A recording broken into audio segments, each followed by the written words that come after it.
దేవుని పరిశుద్ధ నామానికి మహిమ కలుగునుగాక. అనుదిన దైవ కృపా కార్యక్రమం ద్వారా ఈ దినం దేవుని మాటలు వింటున్న దేవుని బిడ్డలైన మీ అందరికీ హృదయపూర్వక వందనాలు తెలియపరుస్తూ ఉన్నాం. ఈ దినం ఈ మాటలు వింటున్న మీకు ఆయన ఉన్నతమైన కృప తోడైయుండునుగాక. రోమాపత్రిక 7వ అధ్యాయం 24వ వాక్యంలో, అయ్యో నేనెంత దౌర్భాగ్యుడను, ఇట్టి మరణమునకు లోనగు శరీరము నుండి నన్నెవరు విడిపించును అని అపోస్తులుడైన పౌలు అడుగుతూ ఉన్నాడు. మరి ఒక దైవజనుడే ఇలా అడుగుతున్నాడంటే సామాన్యమైన ప్రజలు ఇంకెంతగా అంగలారుస్తారో, ఇంకెంతగా కేకలు వేస్తారో మనకు అర్థమవుతుంది. ఖచ్చితంగా ప్రజలందరూ కూడా పౌలు వలె అడుగుతారు. ఎక్కడికి వెళ్లినా, ఏ ప్రజల మధ్యలో నిలిచి ఉన్నా ప్రజలు వేసే కేకలు కూడా ఇవే. నేను యేసుక్రీస్తు మార్గంలో నడిపించబడాలని కోరుకుంటున్నాను, పరిశుద్ధంగా నిలబడాలని ఆశపడుచున్నాను, కానీ నిలబడలేకపోతున్నాను. ఏదైనా కూడికలు జరిగినప్పుడు నా హృదయాన్ని ప్రభుకిస్తున్నాను, తరువాత మరలా నేను లోకంలో కలిసిపోతూ ఆత్మీయ జీవితంలో నిలబడలేకపోతున్నాను, నన్నెవరు విడిపిస్తారు అని అనేక మంది ఈ దినాన కేకలు వేస్తూ ఉన్నారు. మరి పౌలు భక్తుడు ఈ రీతిగా అంగలార్చడానికి గల కారణం ఏమిటంటే, మన మనస్సులోనేమో ధర్మశాస్త్ర నియమం ఉంది, పాపమేమో మన అవయవాల్లో క్రియ జరిగిస్తూ ఉంది. మరి ఈ పాపపు నియమం నుంచి మనల్ని దేవుడు విడిపించాలని దైవజనుడైన పౌలు అంగలారుస్తూ ఉన్నాడు. మరి ఈ రెండు నియమాలు మనలో ఉండడం మనం గమనిస్తూనే ఉన్నాం.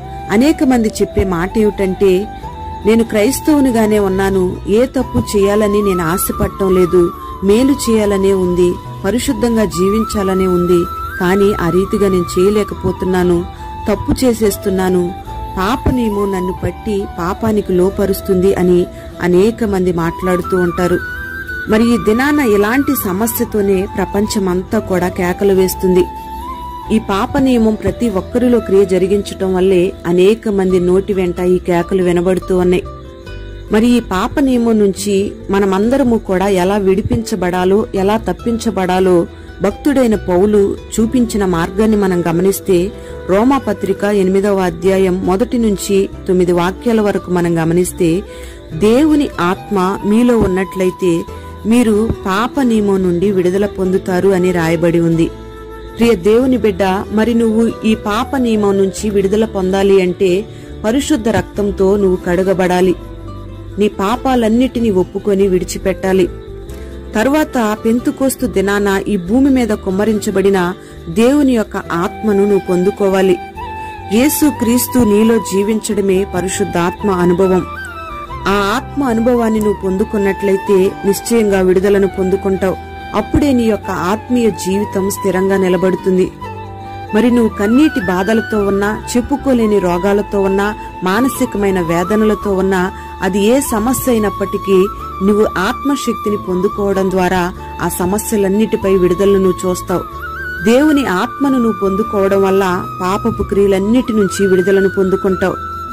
యేసయ్యలో ఉన్న జీవమునిచ్చే ఆత్మను నువ్వు పొందుకుంటే ఆ ఆత్మ నిన్ను పాప మరణాల నియమం నుంచి విడిపిస్తుంది. దేవుని ఆత్మను నువ్వు పొందుకుంటే శరీర సంబంధమైన కార్యాలను నెరవేర్చకుండా దేవుని యొక్క ఆత్మను అనుసరించి మాత్రమే నువ్వు నడుచుకుంటావు. దేవుని యొక్క ఆత్మను నువ్వు పొందుకోవడం ద్వారా ఆత్మ సంబంధమైన విషయాల మీదే నువ్వు మనసు పెడతావు. శరీర స్వభావంతో ఉన్నవాళ్లు, అంటే పాప నియమంతో జీవించేవాళ్లు దేవుణ్ణి సంతోషపెట్టలేరు. ఒకవేళ పాప నియమం నీలో క్రియ జరిగిస్తే నీ శరీరం మృతమైనదిగా ఉంటుంది. దేవుని ఆత్మ నీలో ఉంటే చావునకు లోనయ్యే నీ దేహాన్ని దేవుడు తన ఆత్మ ద్వారా బ్రతికిస్తాడు. మరి నువ్వు ప్రత్యేకంగా జీవించి ప్రభు కొరకు నిలబడాలి అంటే దేవుని యొక్క ఆత్మ నిశ్చయంగా నీలో నివసించాలి. మరి ఇంతవరకు నువ్వు ప్రభు రక్తము చేత కడగబడకుండా, రక్షణ అనుభవం లేకుండా దేవునికి దూరంగా జీవిస్తూ ఉన్నావేమో. నీ శరీరాన్ని పాపానికి అప్పగిస్తూ లోకంతో కలిసి జీవిస్తూ ఉన్నావేమో. మరి నువ్వు మరణానికి లోనయ్యే శరీరము నుండి, పాపపు అనుభవాల నుంచి విడిపించబడాలి అంటే దేవుని యొక్క ఆత్మ కొరకు నువ్వు కనిపెట్టాలి. అప్పుడు దేవుని యొక్క ఆత్మ నీలో క్రియ జరిగించి స్థిరమైన మనస్సును నీకు నూతనంగా పుట్టించి నిన్ను క్రీస్తులో నిలబెడుతుంది. ఆయన రాకడ కొరకు సిద్ధపరిచి యుగయుగాలు తన మహిమ రాజ్యంలో నిన్ను నిలబెడుతుంది. మరి అట్టి రీతిగా పాప నియమం నుంచి తప్పించబడి ప్రభువు కొరకు జీవించే స్థిరమైన మనస్సును దేవుడు నీకు తన ఆత్మ ద్వారా అనుగ్రహించునుగాక. ఆయన ఆత్మ నీలో నివాసముండి నిన్ను నడిపించునుగాక. ప్రార్థన. పరిశుద్ధుడైన తండ్రి, ప్రేమగల దేవానికి స్తోత్రం చెల్లిస్తూ ఉన్నాం. ఈ దినాన ఈ మాటలు వినని బిడ్డలందరినీ మీరు ఆశీర్వదించండి. ఈ దినాన అనేక మంది నీలో నిలిచి ఉండాలని ఆశపడుతున్నారు గాని నిలబడలేకపోతున్నారు తండ్రి.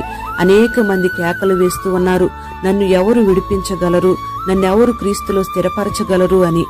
మరి అట్టి రీతిగా ఆశపడిన నీ బిడ్డలందరూ కూడా నీ ఆత్మను పొందుకొని క్రీస్తులో స్థిరపరచబడేటట్లుగా మీరు కార్యం చేయండి. మరి పెంతుకోస్తు దినాన ఈ భూమి మీద కుమ్మరించబడిన నీ యొక్క ఆత్మను ప్రతి ఒక్కరి మీద మీరు కుమ్మరించమని ప్రార్థన చేస్తూ ఉన్నాం. ఆత్మీయ జీవితంలో స్థిరపరచబడాలని, నీ కొరకు నిలబడాలని ఆశపడిన ప్రతి ఒక్క బిడ్డ ఆశను మీరు తృప్తిపరచమని ప్రార్థన చేస్తూ ఉన్నాం. నీ బిడ్డలందరినీ కూడా పాప నియమాల నుంచి మీరు విడిపించి నీ బిడ్డలను బహుగా ఆశీర్వదించి వర్ధిల్ల చేయమని, ఈ దినాన నీ ఉన్నతమైన ఆత్మశక్తిని నీ బిడ్డలకు దయచేసి బలమైన ప్రార్థనాత్మతో నింపమని యేసు పేరట వేడుచూ ఉన్నాము తండ్రి. ఆమేన్.